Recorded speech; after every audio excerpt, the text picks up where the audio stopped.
your forecast first. Sponsored by Matex Heating, Cooling, and Plumbing. Everybody, good evening to you and welcome in on this beautiful Monday after what was kind of an overcast, rainy, and windy start to the day. The sunshine is back out across the area, looking good on our Roofing Dog at Bratcher weather camera tonight. Okay, let's take a look at the satellite radar and show you actually where we had showers that were moving through earlier. And those showers, well, they brought with it strong, very gusty winds from the northwest, still at 30 miles per hour. Right here at 5 o'clock. Those winds are going to continue as we go throughout tonight. Now also a big drop in the temperatures. We were in the 70s earlier this afternoon, and now we're back down into the lower 60s as that front has pushed through the area. Let's take a look at the rest of this evening and how it breaks down for you. Temperatures falling back down to 50 by 11 o'clock, and we're talking 40s again by tomorrow morning. We'll talk all about the big cool down that is on the way when we come back here in just a little bit. WCIA 3 News starts right now. Now on WCIA 3 News. Nearly 150 people learned they'll soon lose their jobs, why a manufacturer in central Illinois is shutting the doors. Plus, a week after being arrested for spray painting during a protest, a U of I student is facing charges again. What police say he had in his dorm. And $15,000 worth of equipment was stolen from a company, while the owner says this could force them to close. You're watching your local news leader. This is WCIA 3 News at 5. Maybe there's a good place for some of those to look at as they start getting to that date. Clinton City Administrator is saying this because many people may soon be looking for a new job. Good evening, I'm Paul Cicchini. And I'm Jennifer Roscoe. A wind farm manufacturer in the area is shutting down soon. Arcosa Wind Towers is expected to close its doors next month. WCIA 3's Gabrielle Cook is live in our newsroom. So Gabrielle, how long has this plant been around? Well, Arcosa Wind Towers has been in the area since 2007, and next month 148 employees will be let go. The closure comes as they were about to partner with a wind farm in DeWitt County. The plant needs to partner with another company in order to stay open. The Clinton plant could only produce smaller wings for wind turbines. Partnering would allow them to produce larger wings and appeal to more turbines. The Clinton City Administrator says they'll take a big hit.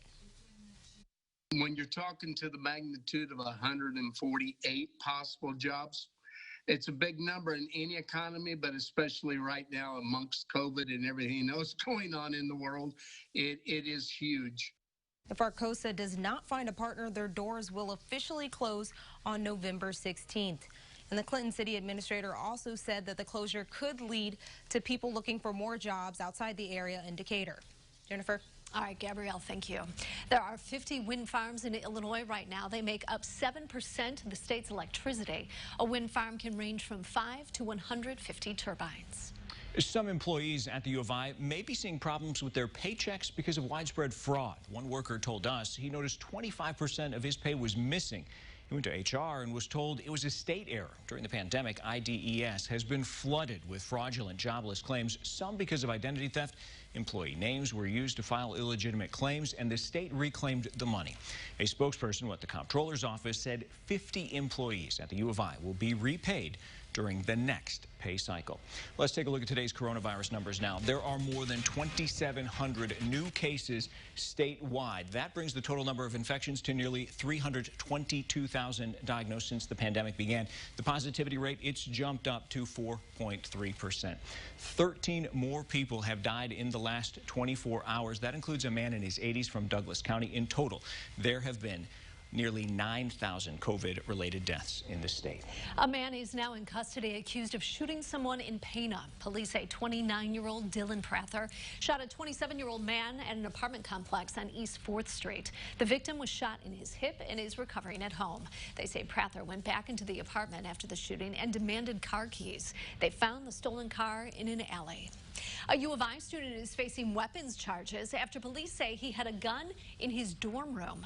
WCIA 3's Courtney Bunting is with us now. So, Courtney, how did police know he had it? Well, Jennifer, they told me they saw concerning social media posts and were also concerned about some of the things he was saying to other people. Now, police described it as erratic behavior, but they couldn't tell me anything else. But they did use that information to get a warrant to search his home. There they found a semi-automatic gun along with ammunition. You can't have a weapon in a residence hall or at the university anyway. But anytime it accompanies other statements being made or other behaviors, we're going to definitely make that a priority to investigate. This isn't his first run-in with police. He was also arrested last week for spray painting by alma mater during a protest there.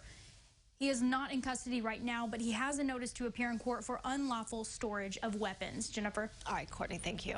That protest where Gray was spray painting, it happened in August. Students were gathered outside the alma mater for a demonstration. He's facing charges of criminal defacement of property for that. Danville police are investigating stolen landscaping equipment. The equipment belongs to Undercutter's Lawn Service. It was taken near the corner of Colette and May Street.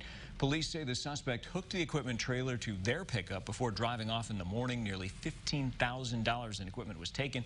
The owner says he can't believe someone would steal his stuff. I lost my father a few years ago when I took that inheritance to start this business. And for someone just to come in and steal stuff, it's just, I don't know why, but I thought people were better.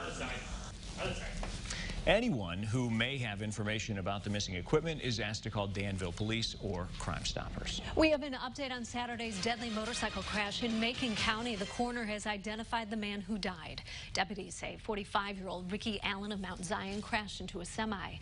It happened at Oakley and Caleb Roads, about 4 miles north of Oakley. The truck driver wasn't hurt. In Champaign County, state police are investigating a crash that left 2 bicyclists hurt. They're asking for help finding a semi-truck driver who was involved.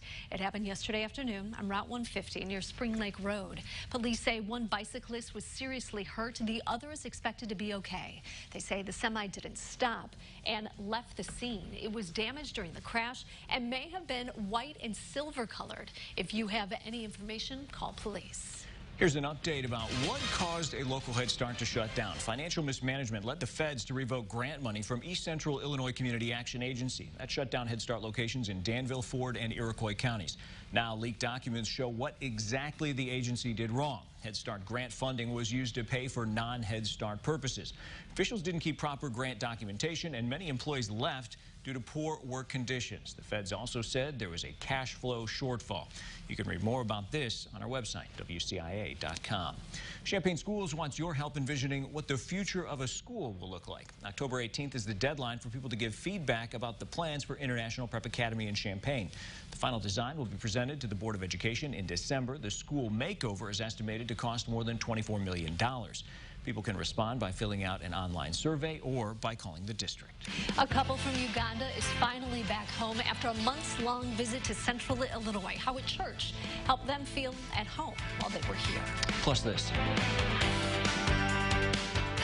Welcome. After more than 70 years, a Christopher Columbus statue has come down. Which city in Central Illinois got rid of it ahead of Columbus Day?